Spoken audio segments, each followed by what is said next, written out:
Okay, so we are recording, and then also, as we like to do, is have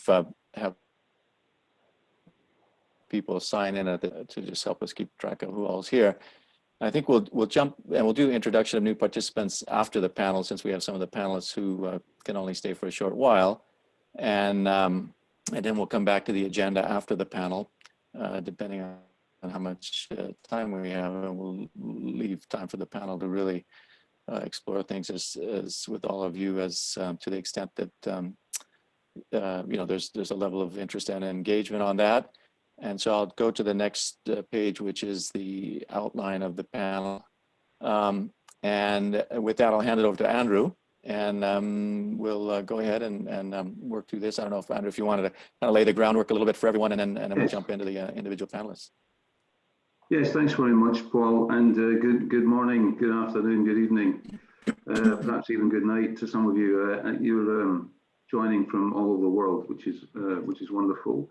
What we're going to try and do is just talk about one or two completed ocean deals and see if there are common themes that emerge from that, and see if those common themes might begin to inform how we as the WOC can engage, whether that be with institutional investors or indeed with others. We've had a brief discussion about how we might do this, and the plan is for me to introduce 3 or 4 folks who've agreed to share deal experience, and just talk about deals that have been done. In a couple of cases, deals that are actually actively underway at the moment, and not complete. But what I would ask of you all is, at any point at all, please feel free to ask a question. What we don't want is for this to be just 3 or 4 of us just talking at you.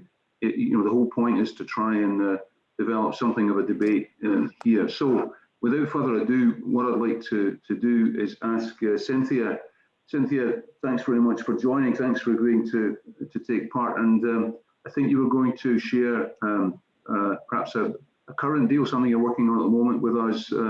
So without further ado, I'd just like to invite you to do that. Cynthia, over to you. Great, thanks so much. Good to be here. Yeah, I'm going to talk a little bit about a deal, just briefly. For context, climate adaptive infrastructure, we invest in large scale, low carbon infrastructure in energy, water, and transport. And so obviously there's maritime and ocean deals across those areas. In particular, I'm going to talk about an ongoing transaction working on a vessel electrification system. And, you know, sort of, I think as we heard a moment ago, my aim here is definitely to be interactive and welcome questions. But just to give an outline, I think there's 3 main things that I wanted to talk about in terms of this deal. One is just kind of the number of moving parts we've seen, and that has to do both with I think the inherent complexity on the deal side, which includes the vessels, the shore charging infrastructure, the power. So there's multiple components that we're looking at in terms of what's included in the transaction. And then I think the nature of the parties, which includes both ourselves as private stakeholders, but then public stakeholders as well as several others. So I think, you know, what we've seen is that just a lot of complexity, a long sort of time horizon. But that leads me to the second thing, which I think is that there's a real opportunity there. We like to say, you know, we're willing to get up a little earlier in the morning. And by that, I mean, yeah, like we'll spend the time, you know, presuming that we believe that, yes, this is a real prospect, there is a real opportunity here to build those relationships and understand the different components, and really look at how these moving parts can work together. And then the third piece, I would say, is that you know, being able, for us, it's been very critical to think a lot about how we can add value as sort of finance at the table. And so that has to do with, yes, we're looking at all of this complexity. Yes, we're getting up earlier in the morning. And then how do we think about it in terms of the finance side, the capital stack, and being able as much as possible to bring to the table both, good thinking about how to shape the capital stack, and also a spirit and network that can help to do that. So those were three of the things that I thought could be helpful starting points for conversation, and happy to engage on that, or if we want to move on and come back to conversation. Yeah, that's really great, Cynthia. What I would like to do is, if it's okay, is just get a couple more folks to flesh out some details, and then see if some themes develop, sure, rather than taking questions straight away. But I would certainly ask everybody to perhaps take some notes, write some questions down, and we'll get into those as soon as we possibly can. What I'd like to do now, Michael, just as a bit of forewarning, is maybe ask you to comment a little bit on one or two of the things that you're doing just now, particularly bearing in mind the size of deal that you get involved in and the use of public markets to achieve those deals. So, Michael, if you could share some thoughts about that would be very helpful. Okay, thanks, Andrew. Let me just quickly explain how we come at this, and then it might give a bit of context to what we do. So we're investing in listed equities, and we're impact investors. So the way we think about it is very much around the impact and obviously the returns that you'd get out of a particular transaction and a portfolio of assets. So we're thinking about where we can have impact. We come at that first. So when we think about the markets and where we can have impact, that's front and foremost. And then we look at whether the returns will be what we expect over a particular period, either on a value base or on a growth basis. So in the aquaculture space, we've actually gone in and made some investments in we had three Australian and New Zealand based aquaculture stocks that we invested in. Just in the last couple of months, we've actually pulled out of those investments, primarily because of the impact concerns of investors and things that are coming out in the industry.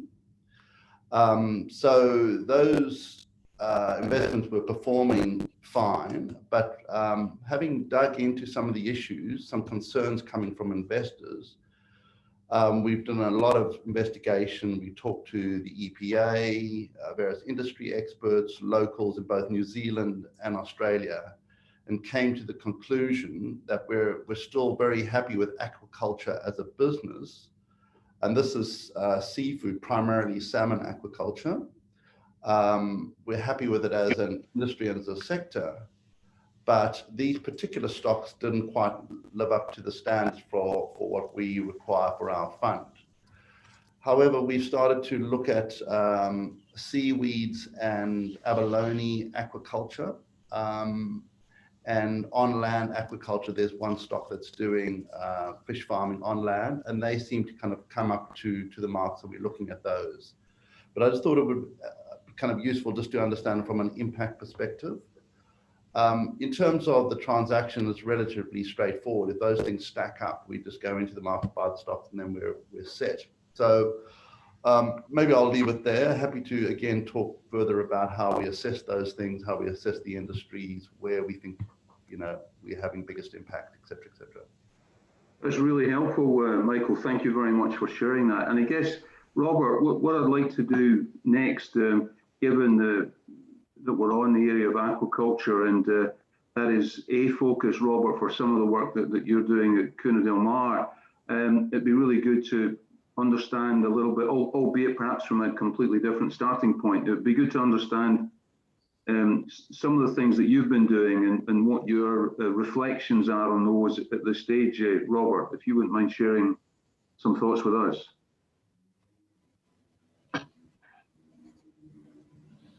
You're on mute, Robert. Yeah, sorry. yeah, happy to do that. Trying to keep the background noise to a minimum. I also think, just Paul, it might be helpful to take down the screen. I don't think that just having the panel instructions up there is as helpful as being able to see all the people who are on the call. That's why we're here. But let me give you, again, keeping in mind for those of you not familiar with Kuna and Del Mar, we're not a traditional PE fund or venture fund. We're much more of an impact investor because our LPs have a much longer horizon, and we're really trying to address some of the issues that Michael was just talking about. We need aquaculture. We need finfish aquaculture, we believe, to be able to feed the masses when we get 9 billion people on the planet in another 30 years or so. And so how can you do that sustainably? And our underlying thesis is that the solution to building sustainable aquaculture and the capacity to feed ourselves and honor the planet simultaneously, they're not mutually exclusive concepts, but the underlying premise is that the way to get at that, doing both at the same time, is really through technology. And then, investing some money also in proving out these concepts real time. And so when you're building a new platform or basically an entirely new sector, as we're looking at offshore aquaculture, the investment capital needs to be more patient. So as we started to understand the sector, we've made a number of investments. I thought I would share a couple coming from slightly different perspectives. So one of the key things to offshore aquaculture when you're out at a distance is how do you instrument or automate the farm? And so we wanted to do a lot more work in the area of instrumentation. And so rather than standing up and expanding our existing R&D teams, which were at the time focused predominantly on, if you want to call it, the hardware infrastructure for offshore farming, we decided to make an acquisition. And so we acquired a company and made an investment in a company that was a privately held company with an underlying technology that was being underutilized. They had a acoustic telemetry business that was being used primarily, and were a world leader in fish tagging and tracking. Working with folks like the World Ocean Tracking Network. But that technology we felt had a lot of other applications. And so we met with the owners, who were not looking actually to sell the business at the time, and approached them to make a strategic acquisition. And then we've taken that, and the core business has continued to do quite well, but really have invested in the R&D, putting more money into R&D to develop the entire platform for offshore instrumentation. And so that business is now doing very, very well. And the technology platforms that we've invested in and have developed are not just for what will ultimately be used in a significantly offshore application, but is being taken up in very quick order by existing aquaculture players, so that you can monitor whether that's oxygen levels, whether that's temperatures, whether be they high temperatures or low temperatures, of super chills are a big issue. In the winter, overheating is a big issue. In the summer, if you're in the salmon industry, the ability to monitor that and develop instrumentation that is really doing three things. Well, that is instrumenting, if like, the hardware itself. So you can instrument the hardware and be able to identify. So if you had a situation like a company had out in the West Coast a year or so ago, where their infrastructure and cage system collapsed, if that infrastructure had been instrumented, what we do is we can send a message real time to a handheld or a laptop to see any moves in anchors or the cage systems themselves.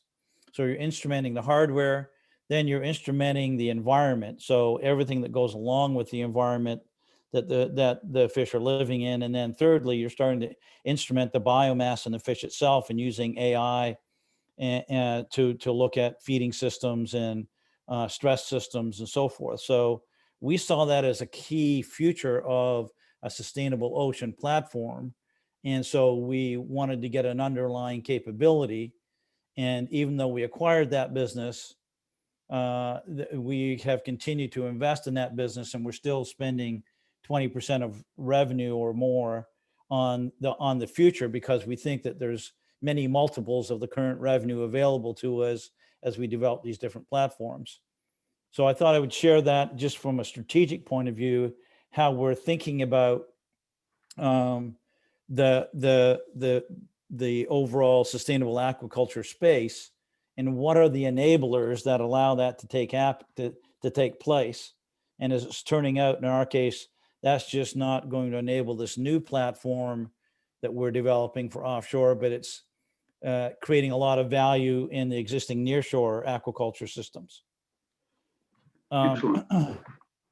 Yeah, and I can, so that's one. And then we've done the same thing, although someone approached us for an investment, as we look at the area of genomics and areas, gene editing and areas like that we think have a big impact on making sustainable oceans and taking away issues, from escapes and so on and so forth. You can deal with all of that through genomics. And again, investing in these technology platforms strategically. And I'm happy to answer questions about these various investments that we'll be making and how we've approached them, if that's of interest to other folks on the call.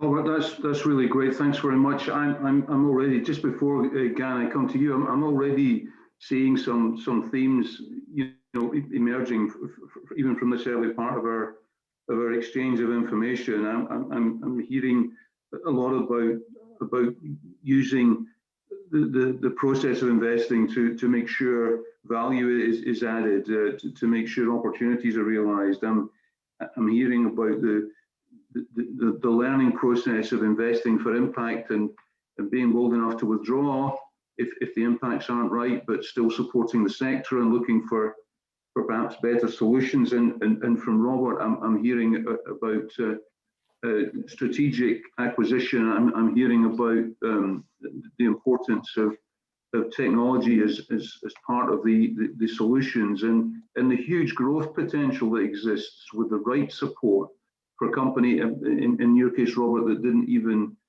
particularly know about or the opportunity that you spotted for them, or indeed necessarily want to be acquired. So I'm hearing some interesting things already. We can perhaps develop into some themes later on. But Gan, just coming to you now, I think you've got a deal that's actually really current and no doubt is to a certain extent, as every deal does, keeping you awake as deals tend to do when they get to a crucial phase. So delighted you're able to join us, and very pleased if you would share some of the details of that with us. Gan, over to you. Thanks, Andrew. So for those of you who don't know Marine Capital, we are a shipping asset manager. So we don't just invest from a financial perspective, but we're also an operator. So we actually operate the vessels as well. So this is a deal which is ongoing at the moment. It started late summer. It's a tender process, and it's in the offshore wind sector. So I'm sure everybody here knows that the offshore wind sector is forecast to grow quite significantly over the coming decade or two. Lots of governments are interested in developing the offshore wind sector, including our government here in the UK. We've made various announcements about that over the recent weeks. And this is a sector which we think, and I think most public commentators think, is going to grow quite significantly. I think most people are aware of the growth in offshore wind, but perhaps not quite so aware of the growth in the vessel market that is required to enable that growth to take place in the offshore wind sector. And that's everything from installation to crew, so being able to transport the technicians out to the wind farms, both during installation, but also during operations and maintenance, actually installing the turbines, and then all the way through to when we get to the end of the wind farms and the decommissioning that's involved in that. So this was a deal to provide vessels to an offshore wind farm owner for one of the UK's biggest offshore wind farms. The vessels in the deal are those that transfer the technicians to the wind farm. So the technicians actually stay on these vessels for up to 2 to 3 weeks at a time while they actually work on the wind farms, servicing the turbines and the blades, and then they're taken back to shore. And I think, as also most people know, that offshore wind farms have been being located further and further offshore, and the turbines are getting bigger. And so the whole space around the vessel market is also changing as a result of these technological advancements, basically, in the underlying wind farms themselves. This is a deal that required us to go out and raise capital for it specifically. So we actually set up a company dedicated to the offshore wind market and vessels servicing the offshore wind market. And we spoke to institutional investors, but in this case, rather than going directly to pension funds, which would be our normal client base, we went to infrastructure managers. So it was targeting other fund managers effectively. We did that for a variety of reasons. Firstly, because we didn't have much time to put the deal together. So we had to raise the capital in order to bid into this tender process. And there wasn't a great deal of time to do that. And so the decision-making process had to be very quick. And secondly, because we see that a lot of infrastructure managers are interested in the offshore wind space. But in order to participate in the vessel market, you really need to have operating experience. So operating capability is a barrier for a lot of financial investors, which means that they have to tie up with an operator. And then from the wind farm owners' perspective, there are various things. So there's the technical sophistication of the vessels. So one of the things that we had to do in the bid process was actually put together a vessel specification that meets the requirements, the broad requirements that are outlined by the wind farm owner. But then you have to think as a bidder, how are you going to meet those requirements in terms of particular technical specifications? There are two key attributes that are involved in these vessels. The first is dynamic positioning. So it provides stability for the vessels when they're operating in what can often be very harsh seas and weather conditions. And the second is something called walk to work, that enables the technicians to basically walk from the vessel onto the turbine. And also, I think a lot of the wind farm owners are also very aware of their carbon footprint and trying to ensure that they are reducing their carbon emissions. So as a vessel provider, you also have to take that into account in your technical specifications. And then the other aspect of the bid is then the commercial bid, where there's a great deal of financial modelling that has to go into that. Excellent, Gav. Thank you very, very much for sharing those. I would just like to spend a minute or two talking about a deal that I was involved in myself. Before I do that, just to say, really interesting, Gav, to hear from you about the drivers coming from the customers behind this. The idea that the carbon footprint reduction is a strong driver. Of course, one or two of the examples we've been talking about so far have been in sectors which themselves are inherently regarded as sustainable. So we've talked about aquaculture a couple of times, but you know, finding sustainable solutions there is clearly a strong drive. Just briefly, the deal I was going to talk about was a tidal energy deal. The Maygem project, it was for 1.5 megawatts seabed mounted tidal turbines, a ring fence deal, 6 megawatts, but with the potential on the same site to go as high as 300 megawatts. The deal, the interesting parts of the deal for me were the funding package that was put together. The first close, which was at the very end of 2013, was 52 million sterling, which was made up of ultimately 23 million from the fund I was running in two different forms. One was equity, and the other was a form of debt. We had to, just before the deal closed, be quite fleet of foot and come up with something fairly new, which was christened a contingent equity. And I can explain that a little bit if we get into questions. The other players in the close included DEC, which is UK government department, now called BAYS, who came up with 10 million by way of grant. The Highlands and Islands Enterprise, which is an economic intervention agency, which came up with £3 million of grant, and the company itself, Atlantis, now known as Thymic Atlantis, which came up with the balance in equity. It was a deal that many thought couldn't be done, and we managed to close that. It was regarded, and still is, perhaps to my regret, the fact it still is, as a bit of an emblem for the ocean energy sector at that scale, at the intended grid scale.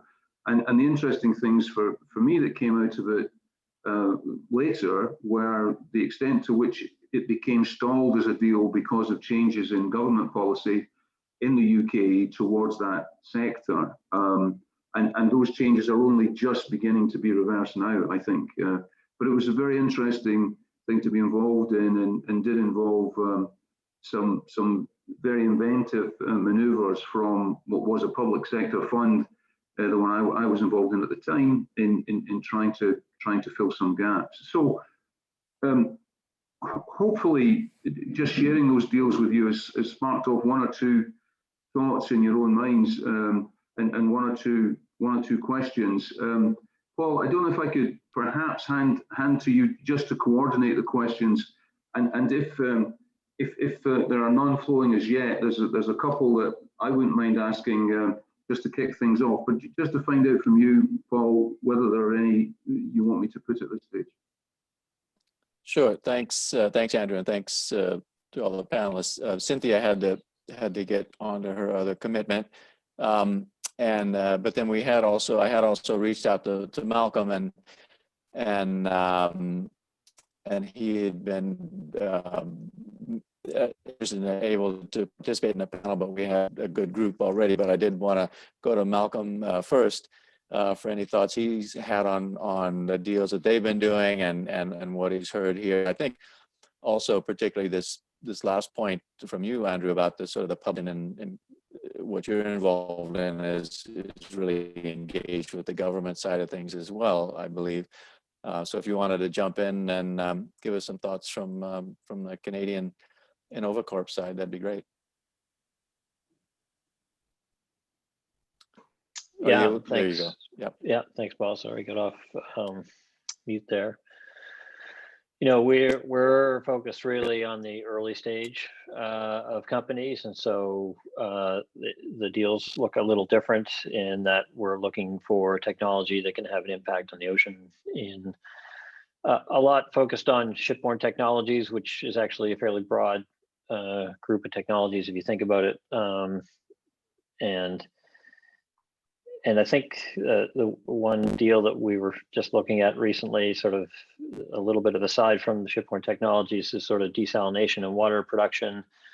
And I think the area that we sort of get sort of hung up on is sort of how many other technologies are trying to solve the same problem, and how do you validate, you know, the go-to-market strategies in some of these bigger plays, as we heard about. You know, you have you need a whole bunch of different partners for a deal to come together, as opposed to selling potentially directly to an end user or a company. And so those complications in some of these deals, I think, are some of the interesting and / tricky things to figure out as you look at where revenue is going to get generated from and how sustainable it is over the long period.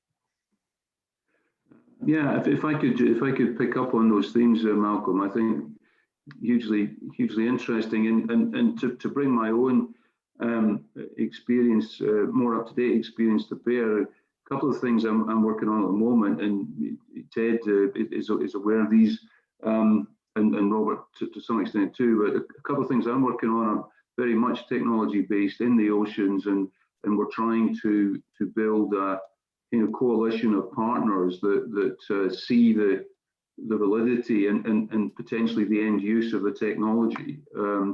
And sometimes that takes quite a while. In one case, with a low power system that I'm working with at the moment, trying to create watts and kilowatts of power, we spent more than 18 months just going and speaking rather to many businesses in the supply chain, particularly for the oil and gas sector and the offshore wind sector, who might end up using the technology, and just talking to them about what they want. And what that has led to ultimately is a kind of coalition of pretty heavy hitters who have been willing to put pen to paper and indicate strong support for the technology, and have helped us to develop use cases in some of the trials that we're conducting currently, which is leading to interesting discussions with potential investors. And I think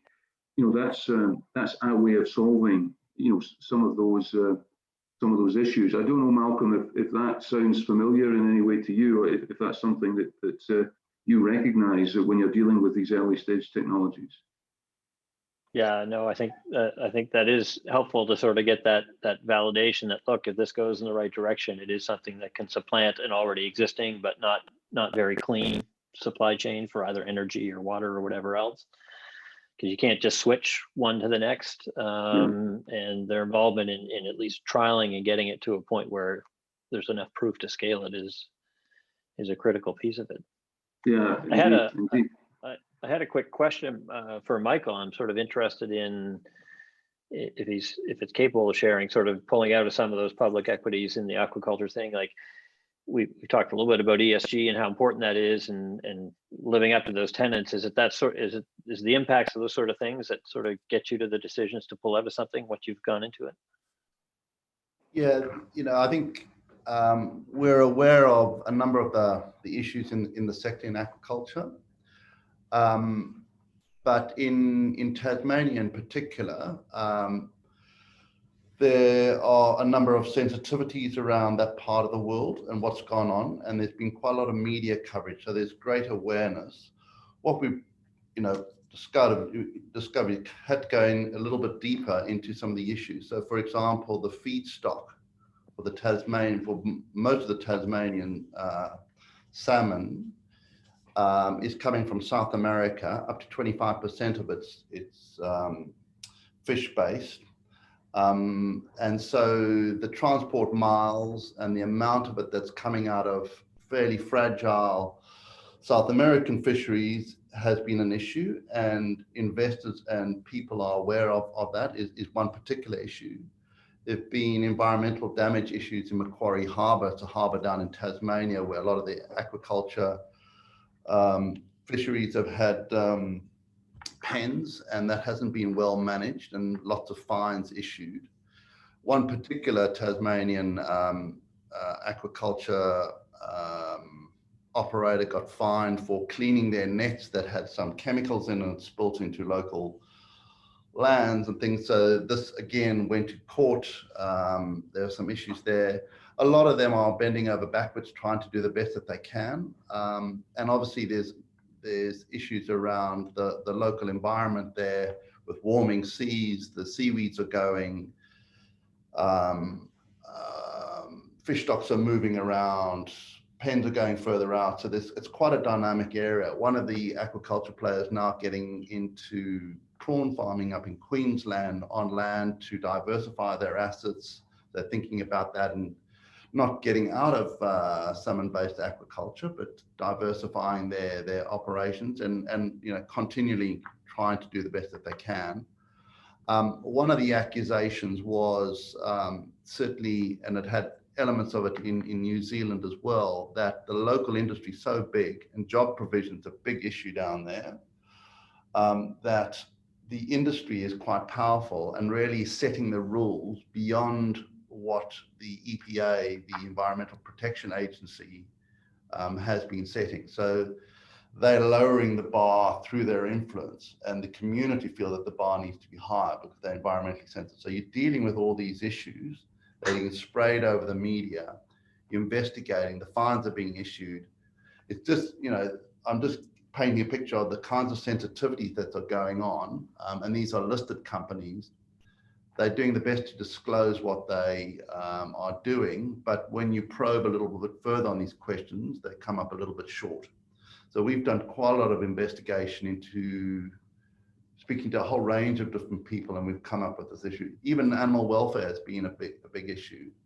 So Huon, which is one of the players down there, they've got RSPCA certification around the treatment of their salmon, and they use a particular methodology where they move water and the fish swim up into that, they get an electric shock, they're stunned, and then they kill the fish. So they're doing everything that they can, but there's still sensitivities around some of the other operators. So you can kind of get a sense of what's going on, and how we're having to deal with this.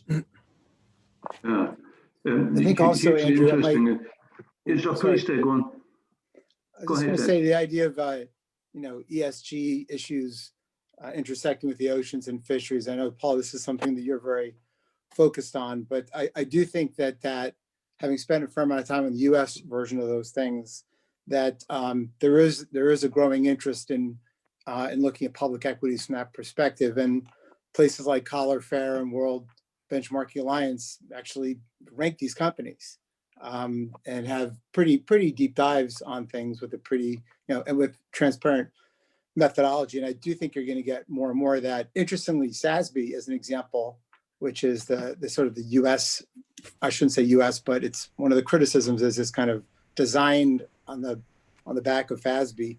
But one of the issues with that, apart from the fact that it's American centric, is just the materiality and the way the categories break. So you get like a Thai Union is actually under meat and poultry.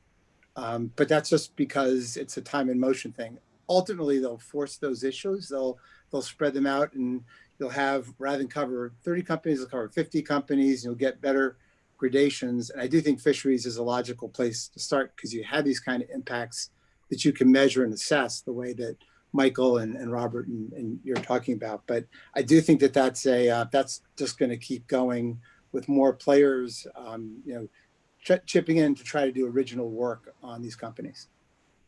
Yeah, I think, sorry, I was going to say, I think one of the things that interests me about this, and I'm thinking back to the excellent session we had with Credit Suisse, Paul, a couple of sessions ago, it is the importance that investors in public markets, but also in smaller deals, such as the ones that Malcolm and I get involved in, are putting a premium on real sustainability, and you know, in the smallest aspect of every deal. And Gan was mentioning in the deal that she's tendered for now with her fund, the importance of carbon reduction being one of the things that success or failure is going to be measured by. And I do wonder whether there may be a role for somebody like us in being able to perhaps badge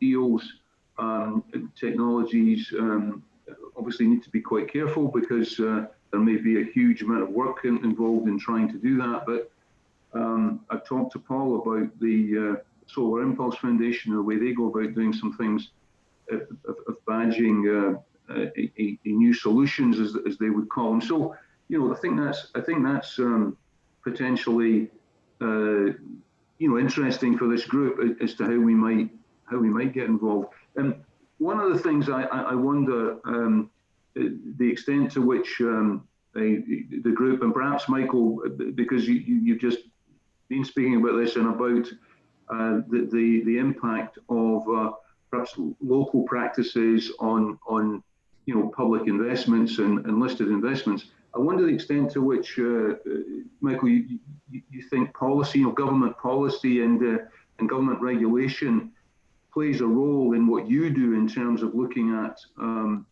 listed investments, whether that's something that you have to take into account, whether it be the existing policy and regulatory framework against which you're considering an investment, or whether you take cognizance of things that are coming down the track in terms of changes in regulation, and whether that's a driver for you or perhaps not. Michael. Yeah, a couple of comments just quickly back on Ted's point, then I'll address that question. But we draw quite a strong distinction between ESG ocean investments and impact. So Thai Union we wouldn't look at because it's not really dealing with a solution for the oceans. It's been there, and they come up top of the pops in a lot of ESG analysis. For example, the World Ocean Alliance listings there. So they're looking at all the sustainability issues and look at the risk associated with that and make some calls and are deemed to be a sustainable seafood packager and distributor. So we draw out that kind of distinction to providing those solutions. In terms of the regulations, obviously in Australia, it varies from state to state, and the bar is certainly lifting all the time. But I think government at the kind of legislation and the macro themes are very conscious of these industries and jobs. Jobs are seeming to come through in quite a big way. We're just about to publish our impact report on all the companies in our portfolio, and talking to a lot of the companies, this whole job creation post-COVID is becoming a real theme in impact investing. And so I think about those companies down in Tasmania. Huon, for example, I think employs over 750 people through their business. So, you wouldn't want to remove that. So they juggling those kinds of issues around economic activity, jobs. It's a sustainable company. So they'd look to support organizations like that in terms of the legislation as well as the regulations. So there's obviously a tussle between how tough the EPA are on environmental regulation, and then there'd be a whole lot of things around the social implications of what they're doing. And the regulators and the legislators, all those government bodies are all working, in quite a dynamic way. But I think the bar is lifting, but we do need to feed ourselves. We do need to create economic activity. You don't want to shut the whole thing down, which is, I guess, one extreme of a group of activists say down in Tasmania. The mainland would perhaps be more forgiving and more jobs orientated, for example. So one needs to think about these things geographically and strategically about where one invests and where you're going to get the support for these things as well. Interesting. Again, I wonder if I could come back to you, and if I do ask a question and it's too confidential, then just say so, of course. But I was very interested in your explanation of having to raise funds and relatively promptly and having to go for your business to some slightly different sources than normal. So normally pension money for you would be where you would go, but there was insufficient time perhaps to do that. And I wonder whether you sense any themes here. In some of the work I do, I've been sensing a theme that perhaps money in perhaps private equity money and venture money is beginning to understand that they need to go a little bit down towards smaller deals and get involved in new things. in order to get quality deal flow, particularly in this area, in the area of the ocean economy. I wonder if I'm reading too much into that, or if you sense a willingness perhaps among people to entertain your request for funding when perhaps previously in other times they might not have. Do you have any sense whether that's right, Gian? I think there is more interest and more willingness to have a discussion, but it's very much dependent on the sector. So I wouldn't say it applies to shipping as a whole, but I think it does apply to very specific areas in shipping where, for example, you've got investors who are already invested in, again, coming back to this example, offshore wind farms, and see this as a continuation of their investment strategy. I think there are various issues.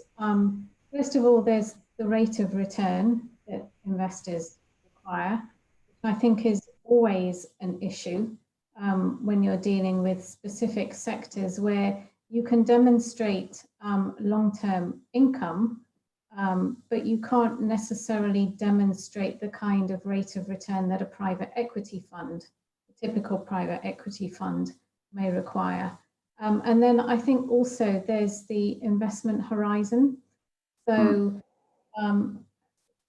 we also spend a lot of time looking at new technology in the shipping space as part of the decarbonisation process, both assessing it and also talking to investors about supporting it. And I think one of the issues that we find is that despite people, particularly a lot of fund managers saying that they wish to invest in new areas of technology and support the decarbonisation process in general, they're actually still not willing to take the risk. And the amount of capital that's required at early stage, which is typically to enable the technology to be implemented and then demonstrated in real life, is still too small for them. Yes. And then there's the time horizon that's required in order to really be able to implement, provide evidence that it works in practice, and then grow the business thereafter. And I think there's still a mismatch there. So I would say yes, but it depends. We find more interest in areas that look more infrastructure-like and that tie into what investors have already invested in. And I think it's still a big struggle when we go out and talk to them about new technology. Yeah, it's interesting. And Robert, I think, you know, one of the things that it'd be interesting to hear just again from you, and perhaps some emphasis, really interested in your model. And you have emphasized a couple of times, including this evening earlier on, the kind of capital you represent, which is patient capital, particularly when it comes to technologies. And just your thoughts about all of that and the willingness of the capital you represent to be patient and not be the kind of capital that's looking for these high returns immediately, indeed, if at all. And maybe if you can contrast that with the kind of capital that Gian was just talking about, it would be quite interesting. Yeah, this is a dynamic that, you know, I think Gian has her finger on the pulse of this. I mean, one of the challenges we've got is we talk about this blue economy like it's one thing, and we obviously know it's a whole raft of different areas.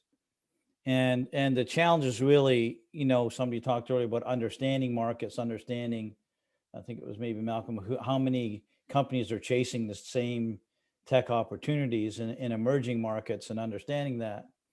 But if you look at people who made money, if you want to call it, even in the technology arena, on ocean tech, you know, we look at robotics as an example. Your markets were either, you know, high-end research institutes, say like Woods Hole, or the Department of Defense.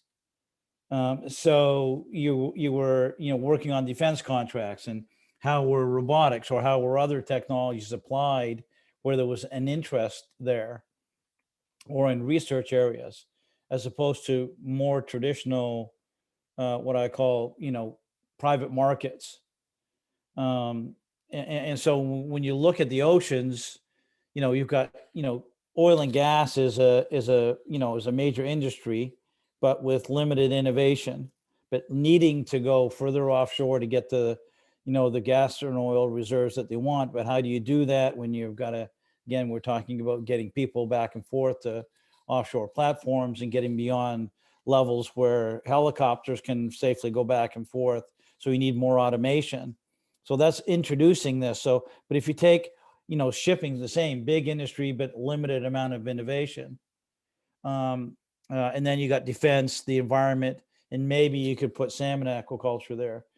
So I think that the traditional capital, has its rules and regs and expectations. And it just, there's a little bit of a disconnect right now between how mature the markets are around these early stage investments and new funds that are looking at early stage investments and making early stage bets, and where are the actual markets. And then, for me, the interesting thing is, we've talked to a lot of, folks who we thought might want to partner with us on some of our investments, talked to a lot of what I would call family offices and who have environmental funds. But the people running those and the expectations are still, hey, we've got, as again was just talking about, we've got investment horizons, we've got particular rates of return that we want to get, and we need to satisfy those. And if it's environmentally sustainable, we'll do it. So the motivations, and I'm not saying that one is right or wrong. I think it's understanding the maturity or lack thereof of the sector. And one of the things that we've been talking quite a bit is, I think this capital that wants to go to work, it's figuring out how to unlock that capital. Yes. And if you look, for instance, at the massive amounts of capital that have been chasing land-based, salmon, or seafood investments, in the last year, I mean, it's incredible. And when we analyzed it, why would public markets, what that capital is looking for, number one is scale. Where's the scale? Can I get my returns on capital in a particular, time? Is there some liquidity to that capital? And I think, personally, it's not that land-based aquaculture is a bad thing, because I think there's going to be some success, but the amount of capital and the size of the projects that are chasing this technology platform with virtually no proven success is a lot like the .com bubble the first time around. It's not that .com isn't going to be a successful space, but if you just willy-nilly put money in without a real understanding of the sector and how it's going to grow up, then that's a different situation.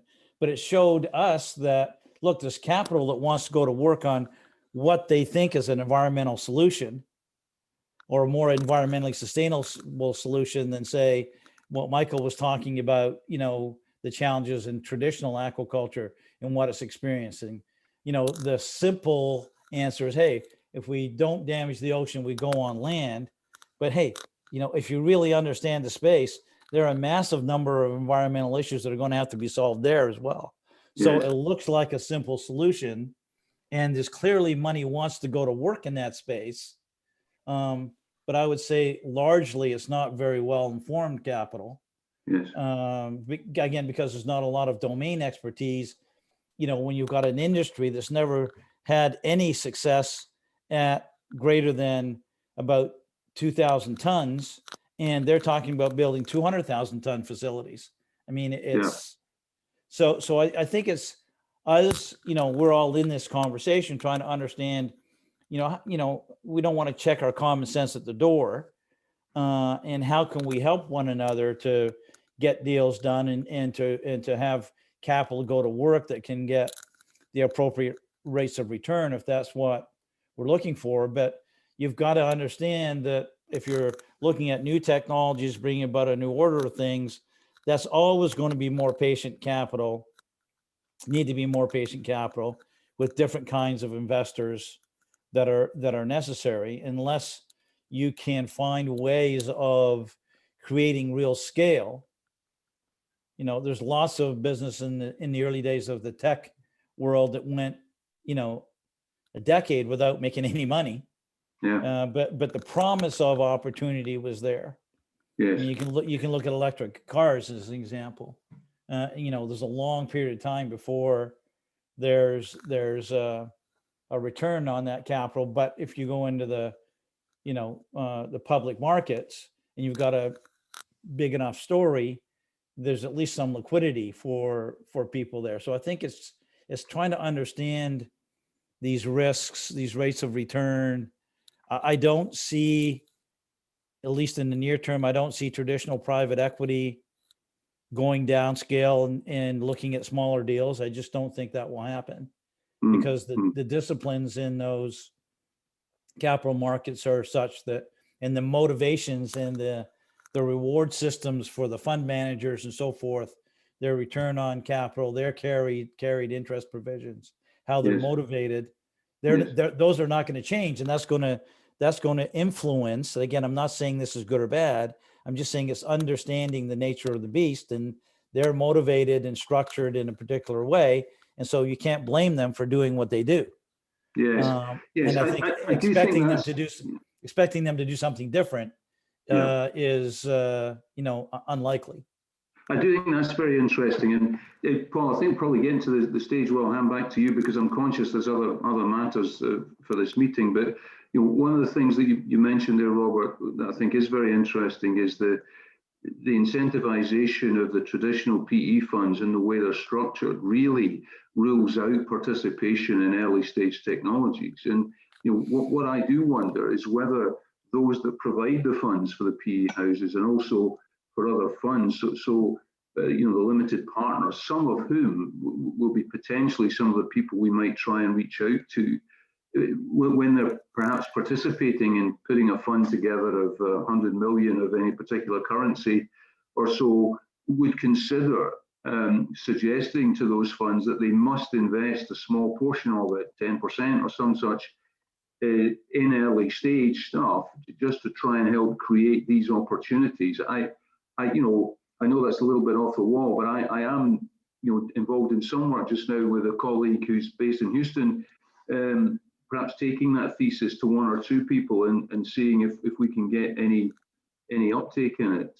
So you know, let's see. So Paul, what I'd like to do now, perhaps, if it's in order, is hand back to you sort of control of this, and still very willing, of course, to answer questions myself. I'm sure the other participants are also, but perhaps pass to you for carrying on other matters now, if that's okay, Paul.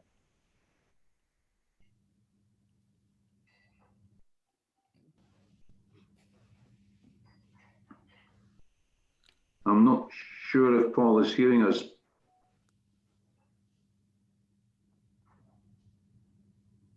Paul, we're not hearing you at the moment.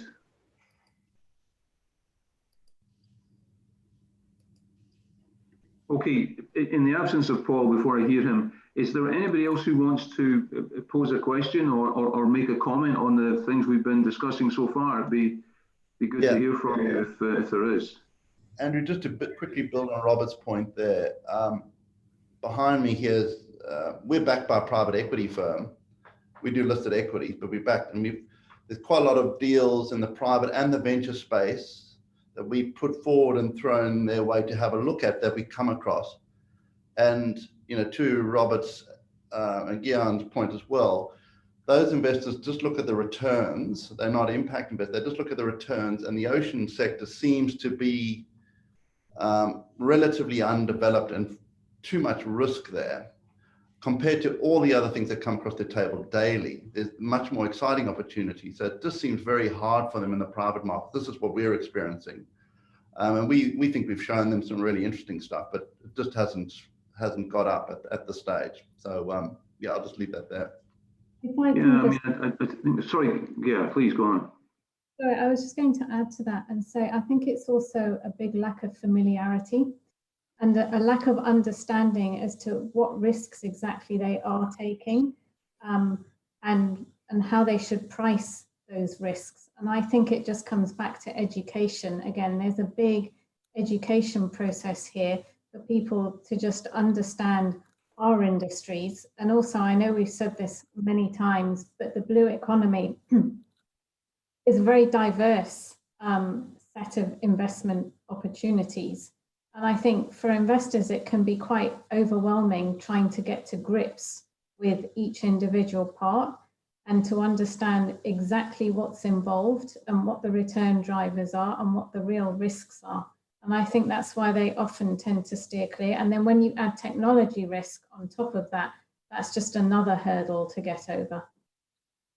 Yeah, it is very, very interesting and frustrating. I mean, we seem to be expressing, commonly held view that there is a great desire on behalf of quite a lot of capital of different sorts to get involved, because it's recognised it is a quote good thing in quotation marks to do. But when it actually comes to it, whether it's a combination of the returns, the risk, the reward structure attached to those who are actually making the decisions, there seem to be quite a lot of barriers that get in the way of supporting what Michael is describing. I would agree. There's some solid things that we perhaps around the table with a different perspective can see are really full of potential. And I wonder potentially whether there's a role for World Ocean Council in trying to address some of those problems. These are big problems, but I wonder whether trying to generate some information and education-based materials, along with some sharing of credible opportunities in the sector, and trying to introduce kind of the right money into the right deal at the right time, kind of thing. If we could get involved in some aspects of that, we might help a little bit in unlocking that logjam, perhaps. Anyway, let's see.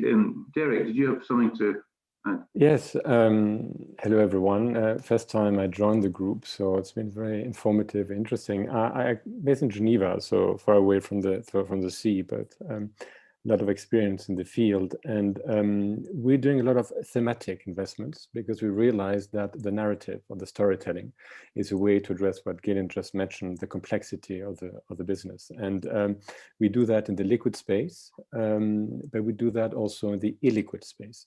Why the liquid space? Because we realize that the financial markets have shifted the last 10 years.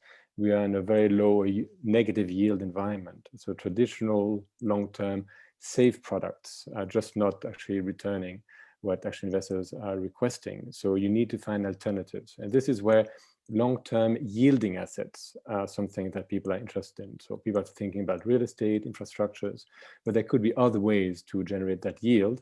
And if you're innovative, and if you say, look, this is not an alternative to private equity, but it's an alternative to your, let's say, bond portfolio, suddenly the narrative shifts and people think about it differently. So that was the first point I want to make.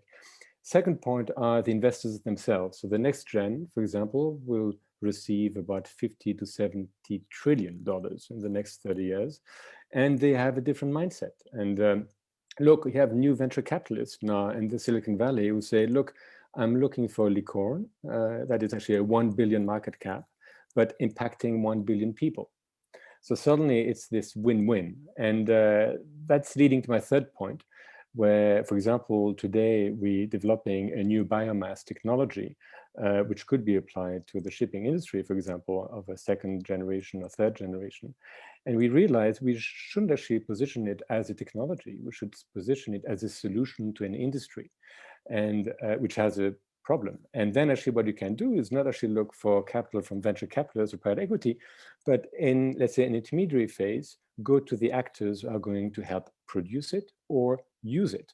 So really bring an ecosystem of actors who are going to share the risk, the capital, not only to get a return, but one, to get from an old business model to a new one, which would be more aligned with net zero, and another one who knows that regulatory-wise, they will need to use new type of products. So it's a way for them to hedge regulatory risk down the road. So I think in the way you look at those risk return, let's say, mechanism, you have to go beyond IRR. That is actually the financial return. You have to look actually at what people can get strategically. And then, of course, beyond that, and look at what type of impact you have on the environmental, social dimensions. But this is kind of part of the package. But I think there's no simple linear solution. We're getting towards non-linear ecosystem dynamics.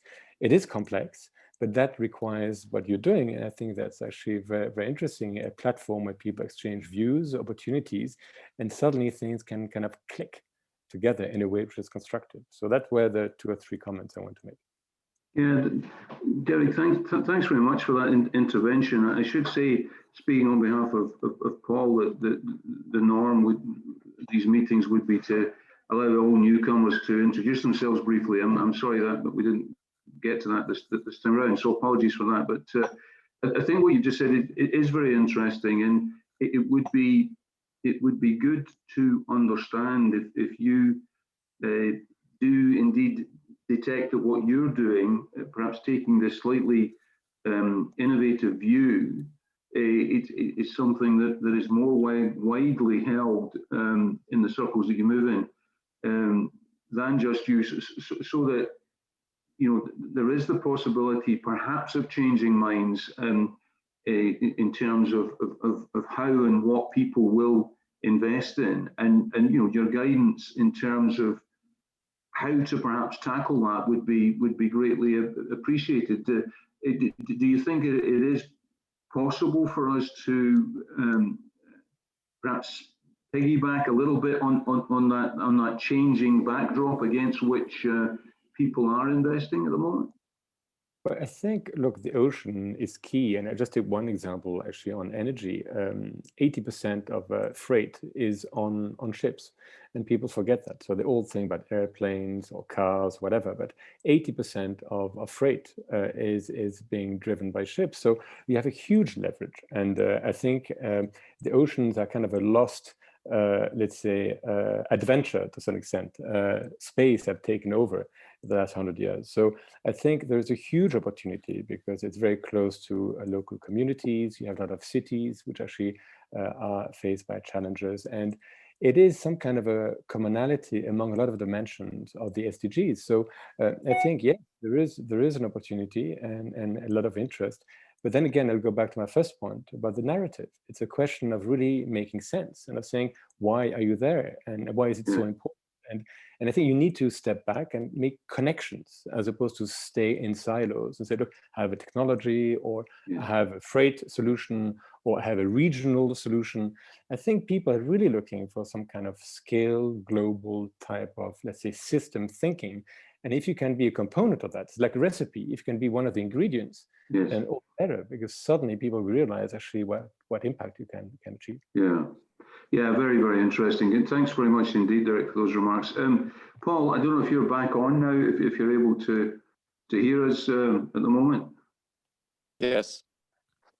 Good, excellent. So I was trying just a few minutes ago to perhaps draw this part of the session to something of a conclusion, whilst expressing a willingness, of course, to continue to ask questions. I was going to hand back to you, which I'll do now, just in case there are other items of business you want to go through. But just to say thanks to everybody, particularly those who agreed to participate at the start of the panel. Thanks very much. Paul, I think Frederick had his hand up and wanted to say something before you take over. Sure, please go ahead, Frederick. And apologies, I had some connectivity problems and had to get that sorted out. So please, Fred, go ahead. Yeah, thanks for the opportunity. So I'm representing NOAA. I've been talking a lot also with Paul to set up synergies, and I'm very happy to hear everybody talking about the same conclusion that we had, and that's the reason why we decided to set up NOAA. What we would like to do is to start a huge global blended blue investment platform dedicated for the value chain, but organized to be able to canalize multiple kind of funds, and using public funds as junior equity or junior debt first loss to bring the bankability to PI, which we believe it's very complicated to target for a blue tech at the moment. The second initiative we would like to carry on is decentralizing finance, investment and impact into local, regional blue headquarters hub, as the one that you can see on my background.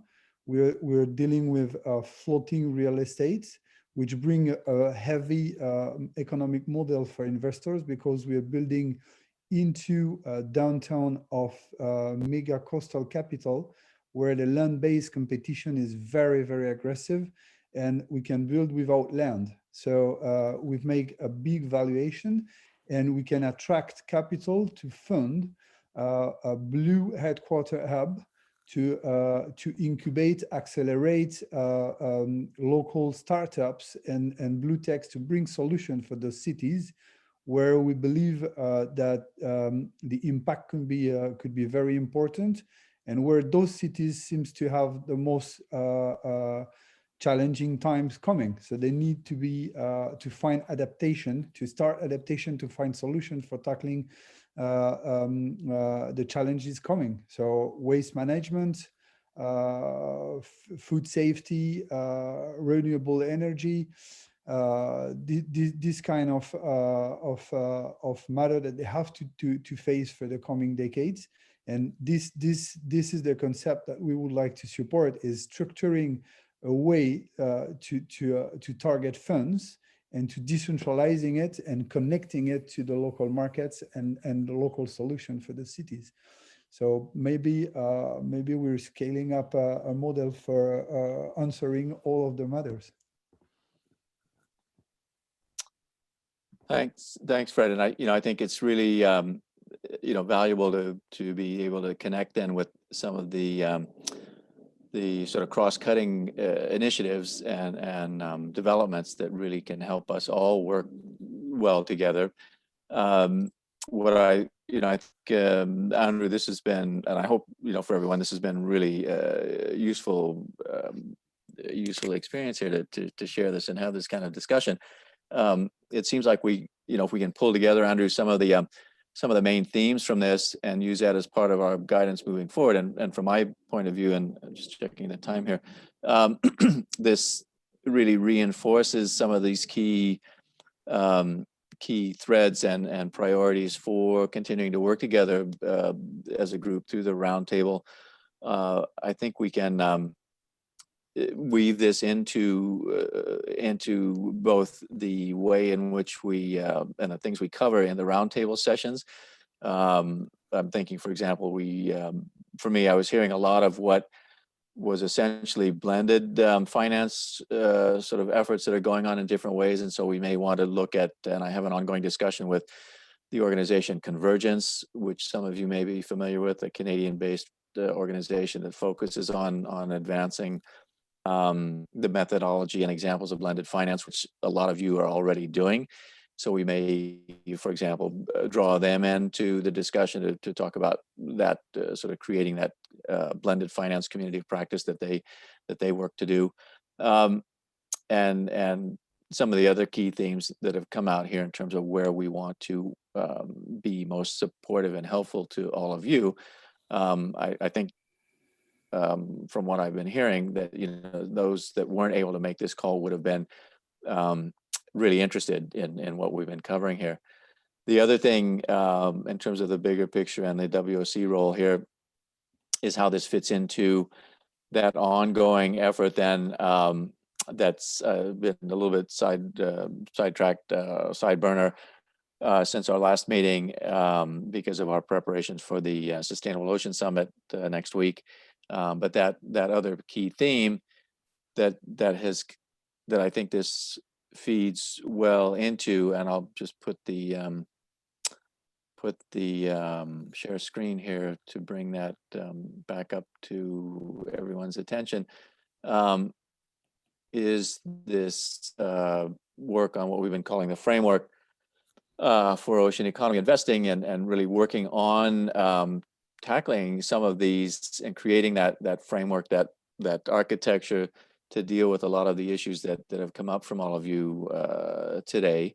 And so I think cross-referencing the points that have come up into this development of a system that has the sectors really focuses on the impacts. And you know, Ted, you mentioned the Global Benchmarking Alliance, and WOC is a member, and we've been trying to work with them to help think about an ocean, kind of turn their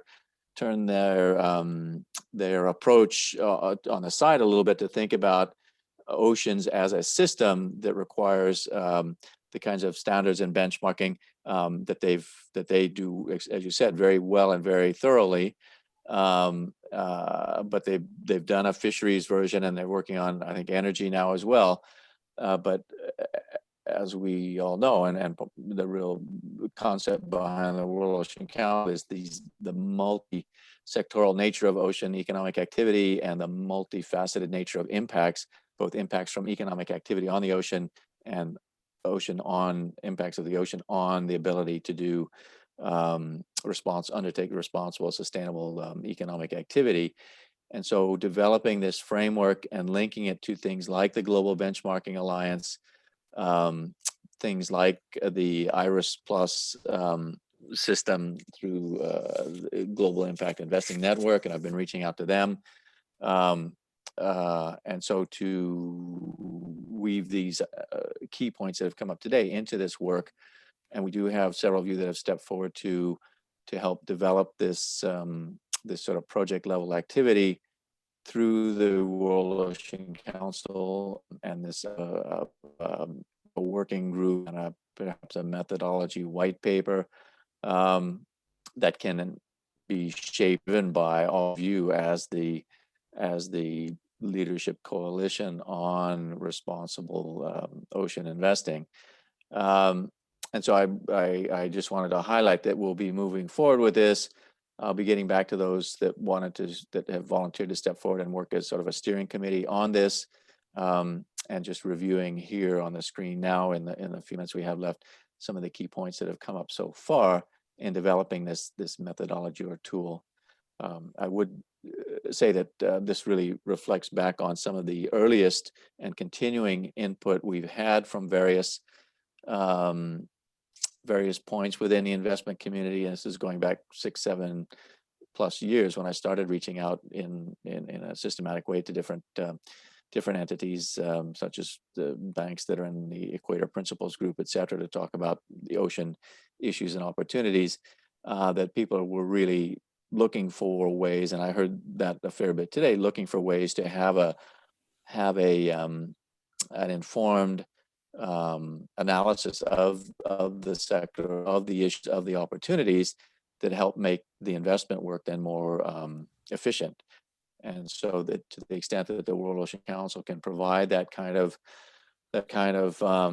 framework, working with all of you, I think continues to come up as a key way forward. So we will be looking to develop this working group, and we'll be able to pick up this more in earnest after our Sustainable Ocean Summit, and come back to you with this sort of terms of reference or scope of work on this. I would say, though, that this is not waiting until next year, in that one of the key sessions for the Sustainable Ocean Summit, which takes place from Tuesday through Friday next week, through a series of 6 90-minute sessions. One of those sessions is on exactly this work, then, to open it up to a broader audience, what we're calling the Ocean ESG session at the Sustainable Ocean Summit next week, that I will be chairing. These are the framing questions.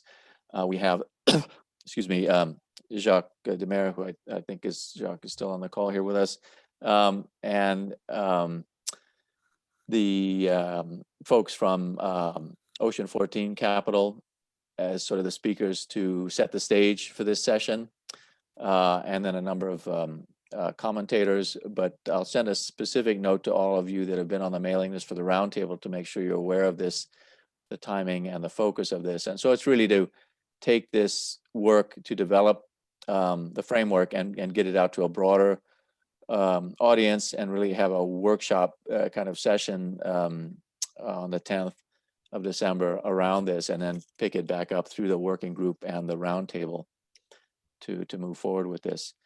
So we continue to get positive feedback on that. So I'd stop there and open the floor up, whether there's any thoughts on the process then moving forward, as we pull these threads together and really want to undertake this work to be most supportive to you and the broader ocean and investment responsible ocean investment community.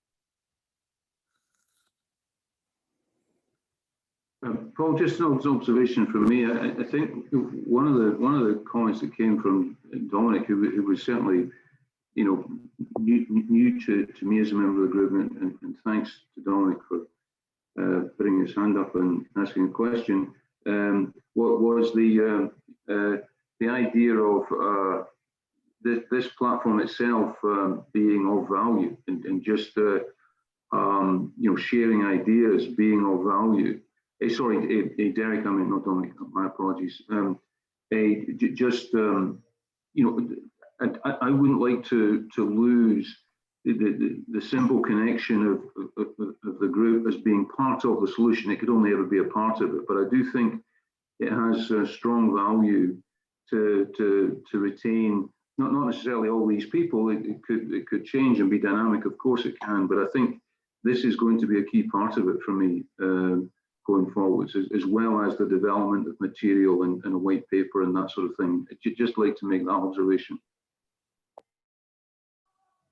Thanks, Andrew. And certainly the you know, we're driving this forward in response to what all of you want to see happen here. So if there are things that people feel are the most important things, then we want to make sure we focus on those. So maybe with the few minutes we have left, be happy to hear any other comments on that that aspect of, you know, what do people feel is the value added here, and having these sort of discussions, and certainly bringing in the outside speakers we've had a lot of positive feedback on that, and to get your ideas on, you know, the topics to cover and the best ways to cover them. It's you know, I want this, of course, we all want this to be your roundtable for all of you that provides value. So Jacques. I'll be very brief because I'm going to have to sign off, but I think, Paul, my observation today is this is one of the best and most constructive calls. Not that the others weren't with the presentations, Credit Suisse and others, but I thought this one was quite constructive. People sharing, to the extent they were comfortable, their experiences. You could see different perspectives being executed by the various participants. It was instructive to me, and I didn't say much, but I will at a future date in terms of our perspective, which is smaller scale, by the way, for those who are, and is return driven. But I thought today was very constructive, so I want to thank everyone who participated. Thank you very much. Thanks, Jacques. Really appreciate the feedback. Other thoughts, and maybe to be very specific in the minute or two we have left, you know, what would you like to see happen, you know, at the next meeting of the roundtable? Just so we keep responding to your sense of what's the value add here.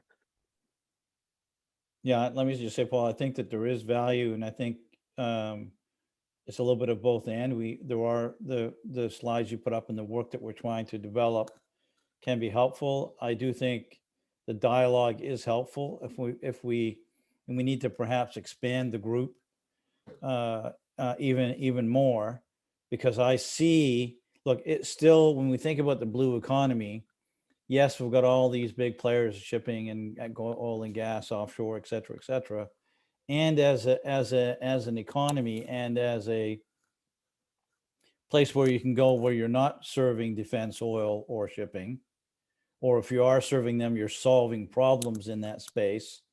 It's largely emerging. So I see a number of impact funds being built and stood up. I see a number of new early stage venture funds being built for ocean tech and other areas. And so I think it's just a maturing space. And we need to bring if we keep talking about it, we're going to find the ways to help one another to understand the sector more effectively, whether we're raising capital or we're making investments for that capital, how to do that more intelligently. And so I think that the dialogue is helpful because we're all learning about really about a new emerging space. And the more we're informed and understand, then the better, the more value we can create in the right places. Well, thanks, Robert. I think that that's an extremely, extremely valuable, great validation and a great point to close up things today, as we're right on the 90-minute mark. And that's so. With that, we'll have this session at the Sustainable Ocean Summit on the 10th of December, and be able to bring that input into our development of the roundtable. And plan on then organizing a call for late in January as the next full regular roundtable meeting, and keep developing this dialogue in the ways that are valuable to all of you. So we'll have to, I'll probably be, as we follow on from the Sustainable Ocean Summit session, be reaching back to the roundtable, the core group here that's been regularly involved, to really get people's feedback on specifics for the next session. And Andrew, then I think if we are able to have a few, summary notes on this, if that's possible, and we have the recording to work from as well.